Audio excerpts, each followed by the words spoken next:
పరిచి ఈడ కూర్చున్నావానే ఇగో ఈ కొడుకు అండిపో ఈ కుడుక తిను. కుడికి ఎక్కడిది? అయ్యో తినరాదు మంచిగున్నదా? మంచిగానే ఉన్నది. కొబ్బరి పక్క మంచిగా ఉండదా? గదే మంచిగానే ఉంటది. నీకు దయ్యాలంటే భయం ఉంటుందానే? నాకు దయ్యాలు భూతాలంటే అస్సలు భయం ఉండదు. నేను అసలే భయపడా. గదే నయమే. ఇగో ఈ కోడిగుడ్డు కూడా అనుకో నేను. ఎక్కడి ఇది? కొబ్బరి పక్క తీసుకొచ్చినావు, కోడిగుడ్డు తీసుకొచ్చినావు. ఎవరికో దయ్యం పట్టేట్టున్నదే. ఆ కొబ్బరికాయను కోడిగుడ్డు అలా తిప్పి పారేసిల్లు.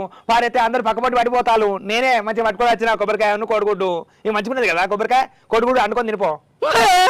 కొబ్బరికాయను కోడిగుడ్డు 3 బజార్ల కన్నా తిప్పి పారేసిందా? నాకు దయ్యం పట్టదు కావచ్చు. అయ్యో నీకు దయ్యం అంటే భయమే లేదేమో గట్టుతానమేందే? ఏదో అట్లా నాకు దయ్యం అంటే మస్తు భయం. జల్లు జల్లు అంటుంది. నాకు దయ్యం పట్టింది కావచ్చు. ఇప్పటికేం పట్టి ఉండదే. ఇంత తిని చూద్దాం. అంటే నాకు దయ్యం పట్టాలనే చూస్తాను. నువ్వే కాదే ఎప్పటికీ నాకు దయ్యం అంటే భయం ఉండదు ఏముండదు. నేను ఊర్లలో పెరిగిందని నాకు దయ్యం అంటే భయం లేదని చెప్తావు. భయం ఉంటది కానీ బయటకి ఎట్లా చెప్తా? అవి వారే నాకు దయ్యం పట్టింది కావచ్చు. మళ్ళీ అట్లా తీసుకురాకు. ఇదే వేరేటోళ్ళకైతే ఉట్టిగానే భయపడతారు అని అంటావు. ఇప్పుడు నీ వరకు అది సరిగ్గా తెలిసింది కథ.